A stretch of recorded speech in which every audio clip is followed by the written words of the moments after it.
Rajim, Bismillahirrahmanirrahim. Donc, nous commencerons avec des versets coraniques.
Je vais vous demander de vous lever pour l'hymne national algérien.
Madame la directrice du laboratoire Ridika, chère Houda Akmoun, Madame la présidente de l'association Anecléa, chère Iman Wahid, Madame la co-responsable scientifique du colloque, Madame l'attachée de coopération pour le français à l'ambassade de France à Alger, Monsieur le recteur, Monsieur le doyen, chers collègues, chers étudiants, Mesdames, Messieurs, bonjour à toutes et à tous. Et merci beaucoup pour votre présence à ce colloque scientifique du laboratoire Ridika, organisé en partenariat avec l'association Anecléa. C'est avec grand plaisir qu'au nom de l'université Blida 2, je vous accueille aujourd'hui dans nos locaux et en particulier dans ce bel amphithéâtre pour cet événement scientifique international. Je m'en réjouis d'abord parce que ce colloque a toute sa place ici, dans une université qui est de longue date une actrice importante, je crois, de la formation et de la recherche dans le domaine de la thématique choisie, à savoir celle du français sur objectif spécifique. Je me réjouis tout particulièrement, en mon nom personnel et en nom de l'ensemble des membres du comité d'organisation, d'accueillir nos conférenciers. Je salue également, bien sûr, leur présence à elles, qui m'ont laissé le plaisir de ces quelques mots d'introduction. Donc, je cite professeur Houda Akmoun, directrice du laboratoire Ridika. Dr Iman Wahib, donc Dr Iman Wahib, président de l'association Anekleya, et Dr Chanez Hamdel, co-responsable scientifique du colloque. Il s'agit d'un événement qui nous tient particulièrement à cœur et que nous attendions, en tout cas pour ce qui nous concerne, avec grande impatience. Je voudrais à cet égard remercier pour leur présence, pour leur mobilisation, leur participation, tous les intervenants et intervenantes qui se succéderont aujourd'hui et demain. Je me réjouis donc de l'engouement qu'a suscité notre événement et vous remercie chacun et chacune d'être avec nous aujourd'hui. Ce succès n'aurait pas été possible sans une équipe organisatrice très impliquée.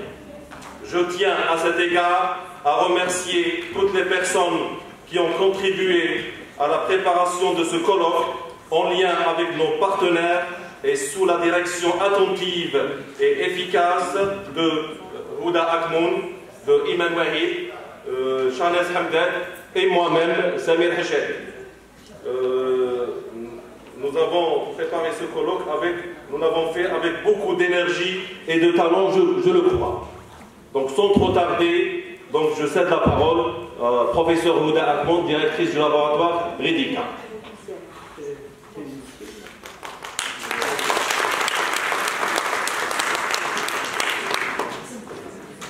Merci, Monsieur le Président. Bonjour à toutes et à tous. Monsieur le recteur de l'université, Monsieur le doyen de la faculté des lettres et des langues, Monsieur le chef du département de français de la faculté des lettres et des langues, Madame l'attachée de coopération éducative au niveau de l'ambassade de France en Algérie, Madame la présidente de l'Association nationale des enseignants-chercheurs, Madame la coprésidente scientifique de cet événement, chers invités, chers collègues, chers doctorants, chers mastérants, chers membres du comité d'organisation. J'ai la joie et l'immense plaisir de vous accueillir aujourd'hui à l'occasion du 3e colloque international organisé par le laboratoire Ridika depuis moins de 2 ans de sa création. Ma joie aujourd'hui est triple. D'abord, parce que nous venons aujourd'hui de voir se réaliser une idée qui a initialement été lancée en 2020, puisque le colloque devait avoir lieu en mai 2020, mais qu'il a été reporté, à l'instar de toutes les autres manifestations scientifiques et culturelles dans le monde, à cause de la crise sanitaire de la Covid-19. La joie ensuite d'avoir la chance, la grande chance aujourd'hui, d'accueillir des spécialistes dans le domaine du FOSS, grâce en grande partie à la contribution de l'ambassade de France en Algérie, que nous tenons à remercier vivement, qui est représentée par ces 2 attachés de coopération, Madame Emmanuelle Deschamps, donc attachée de coopération scientifique et universitaire, qui n'a malheureusement pas pu se joindre à nous aujourd'hui, et Madame l'attachée de coopération, ici présente, Valérie Le Galcher. Je vous demande, s'il vous plaît, de les applaudir toutes les 2 pour leur contribution. La joie, enfin, que cet événement, tant attendu, coïncide avec les festivités du mois du patrimoine culturel, mais aussi et surtout avec la journée de la mémoire que le laboratoire célèbre depuis, pour la 2e année consécutive, par l'organisation de manifestations scientifiques dédiées exceptionnellement et essentiellement à l'âme des martyrs des massacres du 8 mai. Je vais donc vous demander gentiment de vous lever pour observer une minute de silence en hommage à ces martyrs.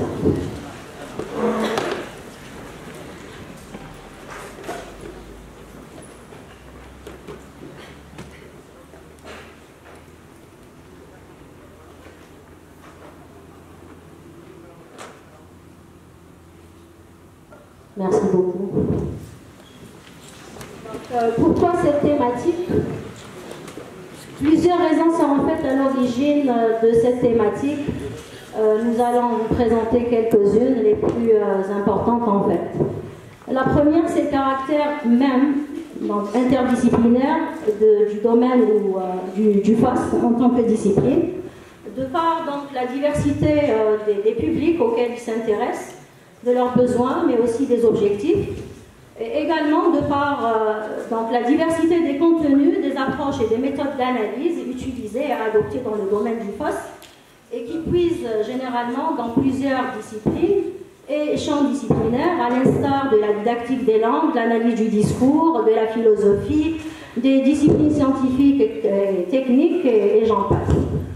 La deuxième raison est liée au cadre même, au cadre contextuel de la thématique et du projet du colloque, qui lui-même fait partie d'un autre projet de formation et de recherche universitaire, PRFU, lancé en 2019, et qui visait en fait la mise en place d'un dispositif de recherche et de formation destiné aux étudiants inscrits en première année biologie. L'idée de ce projet est née en fait à partir d'un constat réalisé que nous avons nous-mêmes fait puisque nous étions enseignantes vacataires au centre d'enseignement intensif des langues. Donc le constat a été fait au centre d'enseignement intensif des langues où nous avons observé que la plupart des apprenants inscrits au centre proviennent pour la plupart des filières scientifiques et techniques et éprouvaient en fait des difficultés à suivre leurs cours de spécialité à cause des difficultés liées à la langue d'enseignement, puisque tous les cycles précédents se font en arabe en tant que langue d'enseignement. La langue française devient donc à l'université vecteur d'enseignement supérieur, et même si les étudiants sont pour la plupart de bons éléments qui ont le bac avec mention, ils déclarent avoir des difficultés à suivre les cours à cause donc de la langue française. Nous avons donc, suite à ce constat, dressé ou émis une série d'hypothèses et de questions de recherche liées essentiellement à l'identification des raisons donc, de ces difficultés, mais qui visaient surtout donc, la conception d'un plan de formation destiné donc, principalement aux enseignants de français sur objectifs spécifiques qui travaillent généralement donc, soit au centre d'enseignement intensif des langues, soit dans les départements des filières scientifiques et techniques. Le protocole de recherche que nous avons mis en place pour vérifier ces hypothèses et répondre à ces questions donc, respecte les démarches et les étapes donc, de la démarche FOSS telles que mis en place par Chantal Parpette et Mangiante, Jean-Claude Mangiante en 2004 et nous ont permis en fait d'une part donc, de répondre à nos questions, donc d'identifier les difficultés, mais aussi de mettre en place les activités susceptibles en fait d'aider ces étudiants à dépasser leurs lacunes et leurs difficultés. Ce projet, nous attendons juste la validation finale de ce projet par la conférence régionale pour justement divulguer les résultats. La dernière raison qui nous a poussé à choisir en fait ce thème, c'est pas pour promouvoir le français, chose que nous faisons de façon continuelle et quotidienne en tant qu'enseignante de français, en tant qu'enseignante chercheur en langues étrangères, mais nous voulons quand même nous inscrire dans la politique générale du ministre de l'Enseignement supérieur qui vise à renforcer l'utilisation de la langue anglaise, justement, dans les différents départements, surtout des filières scientifiques et techniques. Donc nous avons mené une recherche en 2020 auprès des Facebookers algériens sur leur perception quant à justement le remplacement, quant au remplacement de la langue française par la langue anglaise. Et nous avons constaté que ces étudiants et ces Facebookers plutôt sont très conscients de l'utilité, au lieu de remplacer le français par l'anglais, ils disent qu'il est plus judicieux de gérer ce bilinguisme, ce plurilinguisme français-anglais de manière donc complémentaire. Donc, de manière à ce qu'il, puisqu'il s'inscrit dans le cadre de la didactique du plurilinguisme, donc ils disent qu'il est plus raisonnable de les utiliser de façon à permettre justement aux Algériens donc, de dépasser leurs lacunes quant à l'utilisation du français. Donc, quelles que soient les raisons qui ont motivé nos choix, Nous sommes très très contentes aujourd'hui de vous recevoir, 9 conférenciers de très très haut niveau, 54 intervenants de 19 wilayas autour des 3 axes que nous avons mis en place au départ, à savoir l'axe didactique qui renvoie essentiellement justement aux pratiques enseignantes liées à l'enseignement du FLE, l'axe théorique qui permet de redéfinir les concepts et les différentes formes du FOSS, et enfin l'axe institutionnel qui permet justement de penser et de réfléchir aux différentes mesures envisageables pour la mise en place d'une didactique du FOSS, mais aussi pour discuter des différents projets de mobilité utilisés ici ou lancés ici en Algérie ou ailleurs et qui seront principalement discutés et présentés par notre conférencière Cécile Medina, mais aussi à l'occasion de la table ronde dont l'idée revient en fait à Chantal Parpet et Claude Portier. Le programme, donc, comme vous pouvez le voir, est très très riche. Les débats seront certainement de très très haute qualité. Nous espérons juste qu'ils nous permettront de mettre en place des recommandations qui seront visibles et qui seront prises en considération par les décideurs. Donc, bon colloque à toutes et à tous et merci d'être là.